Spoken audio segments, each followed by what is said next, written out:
Hi Aquarius, this is Jov. Welcome po sa ating channel.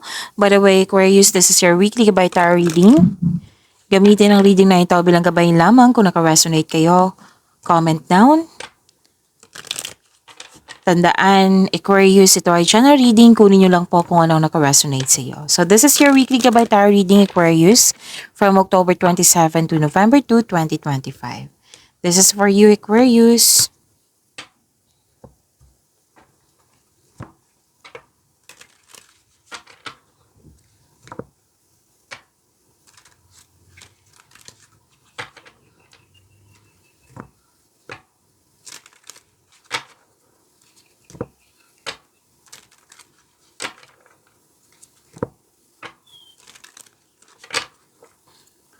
Para po ito sa iyo, Aquarius.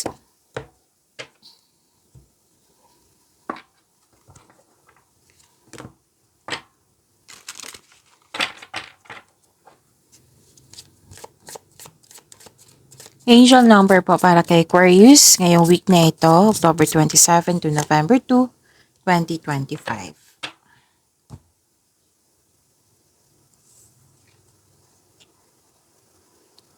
Angel number 55. Substantial change is in your future. Embrace the change and need to overcome your insecurities and let go of your fears. So to attract more blessings, let us say the power affirmation. Let us say, I am evolving. So lahat ng air signs ngayon, Gemini, Libra, and Aquarius, change. Hinarap nyo ngayon yung new journey nyo, may changes na nagganap. So, I am evolving. Okay. So, this is a significant change. Necessary change. So, changes ha, may personal growth pong sinabi dito and spiritual awakening. This is a major shifts. Okay, sa inyong buhay. So, this angel number 55 encourage you to embrace these changes. You have to embrace this new beginning with courage. Okay? And makinig sa inyong intuition. Makinig sa inyong intuition. Trust your intuition. And i-maintain nyo po yung positivity. Lalo na sa inyong iniisip. Stay positive. Okay? Stay positive. And kailangan ng personal freedom dito. Okay? Yung sinabi dito, you need to overcome your insecurities. Let go mo yung mga fears. So, this is, you need to, a need for personal freedom. And take bold steps toward your life's purpose. So, meaning to say, bigyan ng aksyon itong new beginning na binigay sa inyo. Okay? So, this is a big change ha, na parating sa inyo. Aquarius, kailangan maging open kayo sa new experiences. Yakapin nyo po.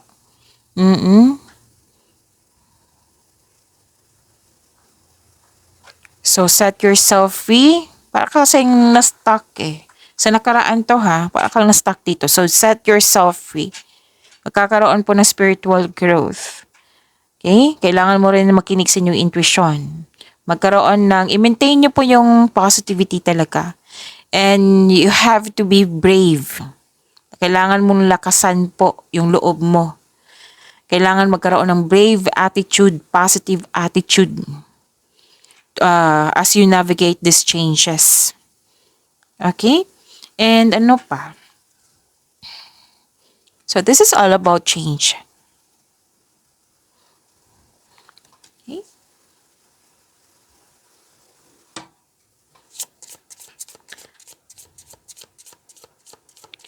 Maraming salamat po sa inyong patuloy na suporta, sa mga nag-donate, sa mga hindi nag-skip ng ads. Maraming salamat po.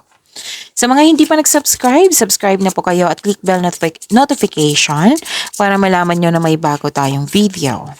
Para sa mga gusto magpa-reading po, comment po kayo ng personal reading. Again, comment kayo ng personal reading and check my reply sa comment section.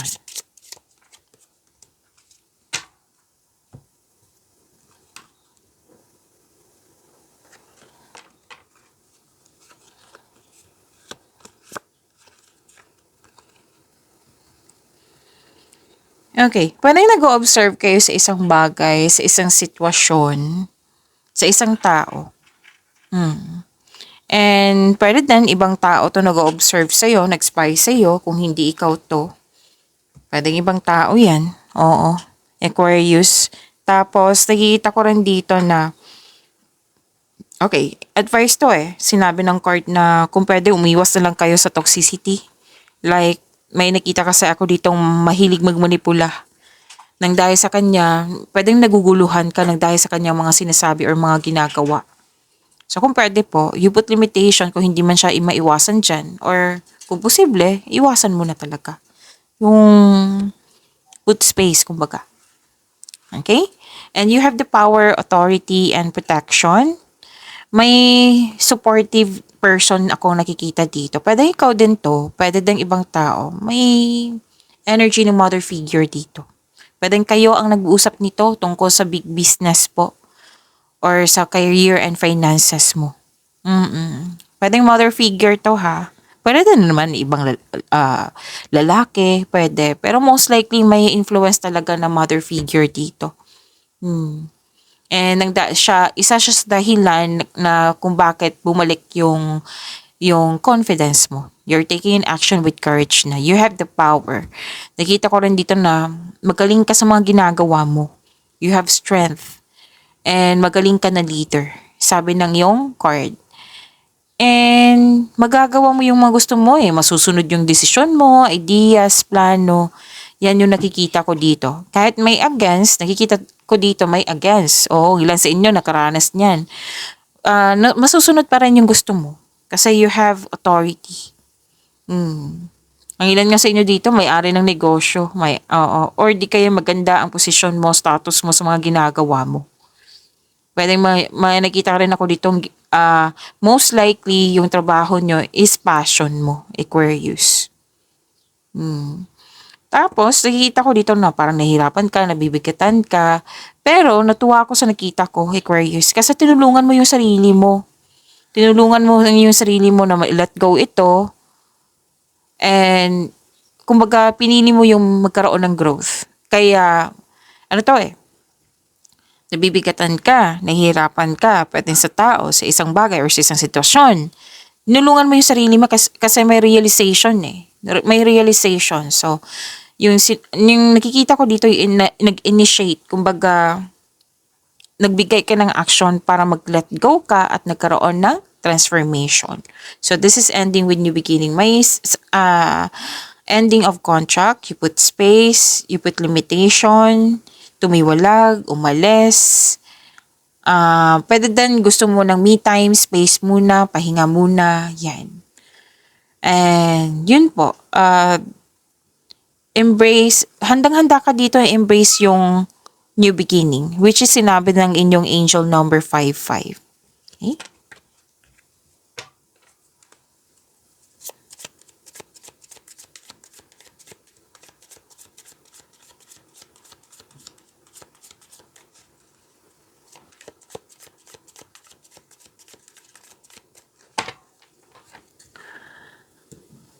This is your energy, Aquarius.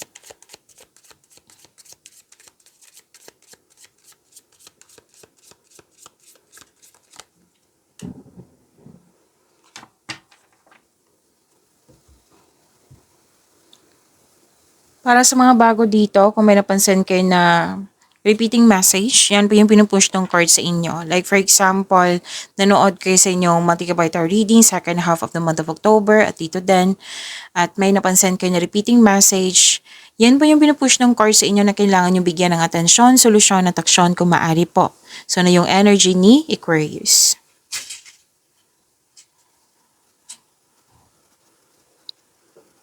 Malakas ang iyong intuition. So, take chances. Oo. Kasi malakas ang iyong intuition. Okay? So, kailangan mo makinig sa inyong intuition kung pwede po. Self-knowledge. Ang ilan sa inyo dito nag-aaral, nagbabasa para may makuhang learnings and clarity. Nag-o-observe. Yun yung sinabi kanina eh. 'Di ba? Parang nag-o-observe kayo sa isang bagay, sa isang sitwasyon or sa isang tao. Pwede. And,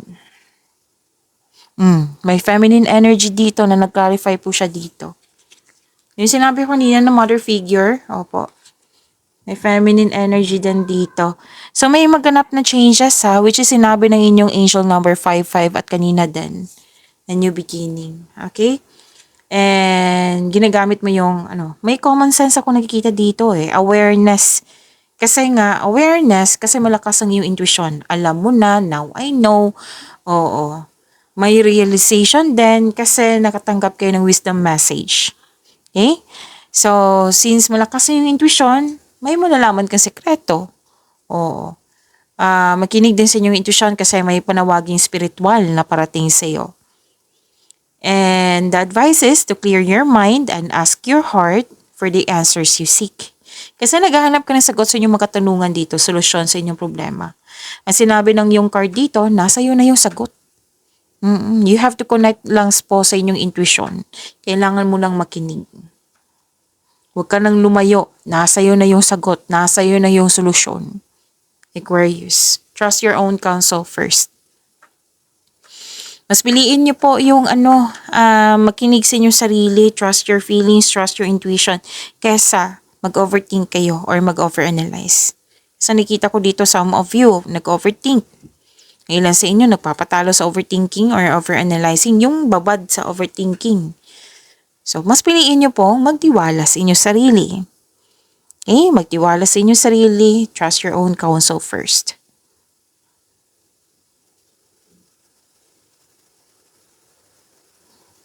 Kung sa career and money man ito, so yun po, same pa rin know that the answers are already within you. Nasa yun na po. Kung kasi gumagawa ang ilan sa inyo dito ng desisyon Huwag kang umasa sa opinion ng iba. Trust yourself.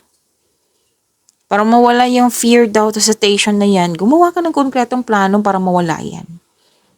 Okay? Trust yourself and follow your intuition kung pwede po.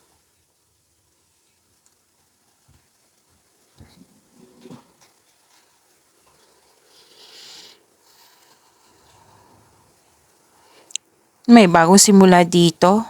Pagsasapalaran, pagpaplano. May dumating sa inyo na pwedeng bagay, sitwasyon, chances, tao. May dumating sa inyo, Aquarius, na isa siya sa dahilan na naging inspired ka. Yes, naging inspired ka.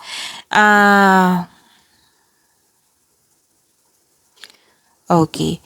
Kasi ito yung dahilan itong inspiration na ito. Okay, pasensya na po naputol yung video. So, saan na tayo?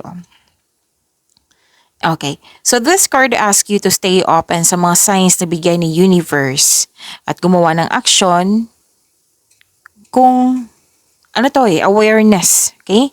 So, take an action when they appear. Kaya nga sinabi kanina na makinig kayo sa inyong intuition kasi may panawaging spiritual. May sasabihin sa iyo. So, may realization kasi may awareness yung sinabi ko kanina. So, sinabi na naman ng card nyo dito, dalawang card mismo nagsabi niya na may binigay na sign sa iyo ang universe at bigyan ng action when they appear.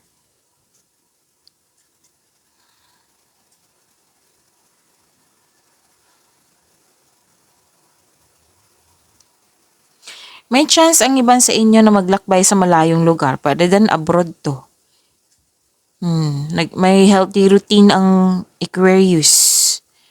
And, nagpa siyang iba sa inyo dito and may healthy routine. Like, pumasok sa gym, kumain ng mga healthy foods. Yan. Okay, so, may sinabi ang card nyo dito na maaari din ito yung sinabi ng iyong intuition na kumilos ka na, isagawa mo na yung matagal mo ng plano. Pwedeng project din to. Okay, and may dumating talaga ng opportunities na very excited ka. Na magiging masipag ka at magiging creative ka for this week. At magbubunga ang iyong pagsisikap at nang dahil sa pagsisikap nito, magkakaroon ng achievement. Nang dahil sa achievement na ito, magkakaroon ng financial growth and stability. Ang ganda. Claim niyo po. Aquarius.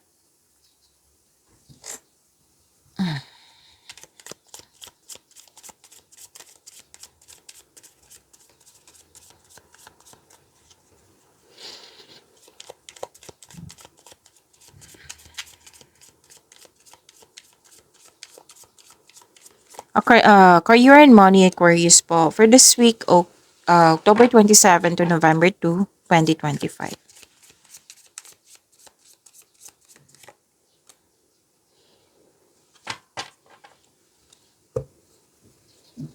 Prepare yourself. Aquarius, maraming ginagawa kayo. At the same time, marami kayong iniisip. May iniisip din kayo sa malayong lugar or literal na may biyahe. Business travel. So, isang bagong chance talaga. Kanina pa to dito sa inyong energy. Isang bagong chance para sa paglago na yung buhay karera. Kaya kumilos ka na. Oo, excited ka dito. Oh. Huwag kang mag-alala, you are divinely guided po. Nakatadhana to sa iyo. So, galingan mo, Aquarius. Ang ilan sa inyo papasok ng kasosyo sa negosyo or may magbigay ng support sa iyo. Oo, upang tulungan ka na palakihin yung ideas mo at dalhin ang iyong mga plano sa susunod na antas. Okay? Pwedeng itong puhunan na pera. Pwede din po na ideas. Malaking tulong yan ha. Gustong gusto ko yung ideas. Pwede din moral support to. Another message na naman, different card po ito. From here to your energy.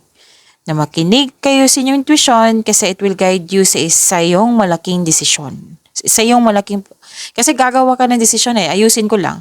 Gagawa kayo ng malaking desisyon. So makinig kayo sa inyong intuition. Okay?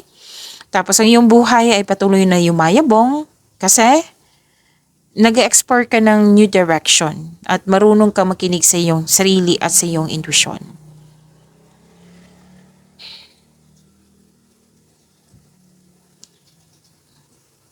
Okay, nag-stretch lang ako. Super busy talaga. Dalawang card mismo nagsabi dito. Kanina pa to dito sa inyong energy. So, prepare yourself for this week. Magiging busy kayo. Iwasan nyo tong burnout ha, kung pwede po. Kung hindi pa ito nangyari. Iwasan nyo po tong burnout na ito. Kasi nakikita ko dito kumbaga, tanggap ka ng trabaho tapos, yun po. Na wag mag-say yes kung hindi naman akma sa inyong schedule para hindi ka makaranas ng burnout sa sobrang daming gawain. Kanina pa, mahilig kayo sa multitasking, Aquarius, pansin ko. Marami kang iniisip, marami din ginagawa at the same time. So, ask for help para hindi mo dala lahat yung gawain po, kung pwede. And, nakikita ko naman dito, malapit mo nang matapos yung mga ginagawa mo. Kaya, soon, pwede ka mag-rest or magbakasyon. Okay?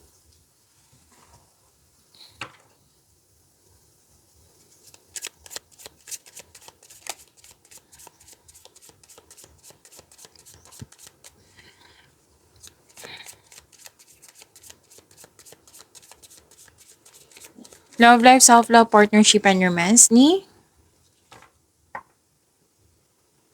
Aquarius.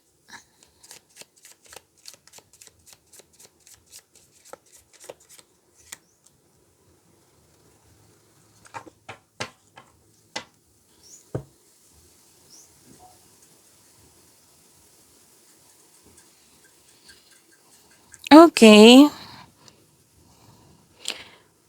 Sa mga single dito, news of new love parating sa iyo. Pwede may nagparamdam sa inyo na maliligaw or kayo ang maliligaw ngayon. Na may interesado kang tao dyan. Pwede din nag-enjoy ka sa mga ginagawa mo dyan, bagong passion mo. Para sa mga relasyon sa buhay mag-asawa, pwede mag-date kayo or magkaroon ng outing. Mag-uusap kayo. Basta nakita ko dito yung sweetness, gentleness, you're showing your kindness to everyone. Okay, love messages. May nakita kong love messages dito. Nagkaroon din kayo ng time sa inyong inner child, which is very good.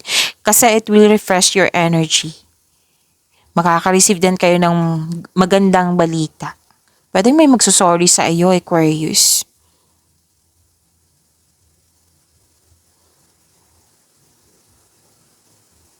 Okay, yung kanina 'di ba, marami kayong ginagawa. Pwede ikaw 'to nakikita kong concern dito na maraming ginagawa kaya nagkaroon ng lack of times for yourself, to your family, to your partner. So, sana yung ma-overcome nyo po iyan or maiwasan sana. Kailangan lang pagbalanse. Pero then na may toxic na tao dyan or toxic place na kailangan mong pakawalan mo yung sarili mo. Pero then may ilan sa inyo na pumasok sa lust over love. Pwedeng hindi kayo ito, pwedeng kaibigan mo na nagkwento nito sa'yo na problema mo rin yung problema niya. Pwede din. Or basta po, controlling person, toxic na tao. Pero then na may ginagawa kayo dyan na alam mong hindi siya nakakabuti sa'yo pero ginagawa mo pa rin. So, ang advice ng card nyo dito, you have to free yourself. Okay? You have to free yourself, magkaroon ng recovery, magkaroon ng freedom. Pag-imanin nyo po yung blessings na binigay sa inyo, Aquarius, see you tomorrow. Maraming salamat po.